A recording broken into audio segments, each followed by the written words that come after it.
السلام علیکم ناظرین، WR TV کی ایک نئی ویڈیو میں پھر سے خوش آمدید۔ آج ہم بات کریں گے IMF کے بارے میں۔ IMF ایک ایسا انٹرنیشنل ادارہ ہے جس کا مقصد گلوبل اقتصادی استحکام اور خوشحالی کو فروغ دینا ہے۔ IMF جسے انٹرنیشنل مانیٹری فنڈ بھی کہا جاتا ہے، اس کا قیام سال 1944 میں ہوا۔ اس کا قیام ایک تاریخی ایگریمنٹ کے تحت ہوا جسے بریٹن ووڈز ایگریمنٹ بھی کہا جاتا ہے۔ IMF ان تمام ممالک کو امداد فراہم کرتا ہے جو مشکل وقت سے گزر رہے ہوں، جن میں فائنینشیل اسسٹنس سب سے آگے ہیں۔ اس کے علاوہ IMF ان تمام ممالک کی مدد کے لیے اپنی رپورٹس اور گولز بھی بناتا ہے، جس کو پورا کرنے سے ملک آہستہ آہستہ اپنی ترقی جیسے سفر کو ایک بار پھر سے شروع کرتا ہے۔ IMF صرف ان ممالک کو فنڈنگ کرتا ہے جو ان کا ممبر ہو۔ ان کی امداد کا اہم مقصد کسی بھی پسماندہ ملک کو مالی امداد، عدم استحکام، غربت کا خاتمہ اور ایمرجنسی صورتحال میں فوری طور پر فنڈ فراہم کرنا ہے۔ IMF اور پاکستان کا ایک گہرا تعلق ہے جو تاریخ میں بڑی اہمیت کے حامل ہے۔ پاکستان ان چند ممالک میں سے ایک ہے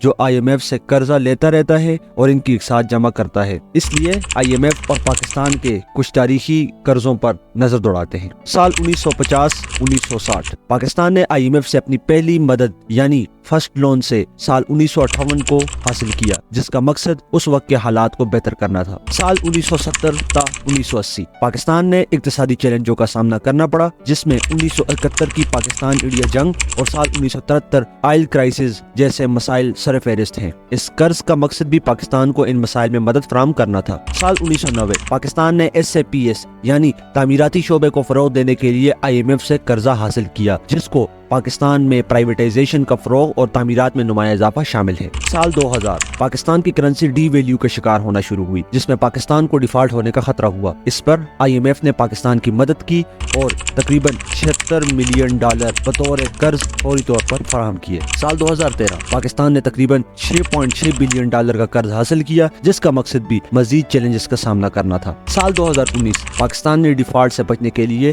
IMF سے تقریباً $6.6 بلین کا قرضہ حاصل کیا، جس کا مقصد بھی ملک میں کاروبار اور فائنانس جیسے شعبوں کو ترقی دینا تھا۔ اس وقت پاکستان ان قرضوں کی اقساط دے رہا ہے۔ IMF کے پروگرام کو پورا کرنا انتہائی مشکل ہے، کیونکہ ایک طرف IMF ہمیں قرضہ دیتا ہے اور دوسری طرف ہم سے وہ قرضہ واپس بھی لیتا ہے، وہ بھی سود کے ساتھ، اور ہمارے سیاسی، عوامی اور اقتصادی نظام پر اپنی رائے قائم کرتا ہے، جسے ماننا اور پورا کرنا ہماری اولین ترجیح ہوتی ہے، جس کی وجہ سے روز بروز مہنگائی میں نمایاں اضافہ سامنے آتا ہے۔ IMF اور پاکستان ایک گہری تعلق میں بندھے ہوئے ہیں۔ دیکھا جائے تو پاکستان اور IMF کا تعلق مستقبل میں بھی گہرا نظر آتا ہے، کیونکہ IMF پاکستان کے ساتھ ہر مشکل سفر میں ایک مددگار دوست کی طرح شانہ بشانہ کھڑا رہا، لیکن اس کی اقساط اور شرائط کو ماننا بڑھتی ہوئی مہنگائی اور بے روزگاری کی بڑی وجہ ثابت۔ دوستو، آپ کو ہماری یہ ویڈیو کیسی لگی؟ کمنٹ سیکشن میں اپنی رائے کا اظہار لازمی کریں۔ ہمارے چینل کو لائک کریں، شیئر کریں اور سبسکرائب کریں، اور بیل آئیکن کو دبانا نہ بھولیں تاکہ ہماری نئی سے نئی ویڈیو آپ تک ملتی رہے۔ Thank you.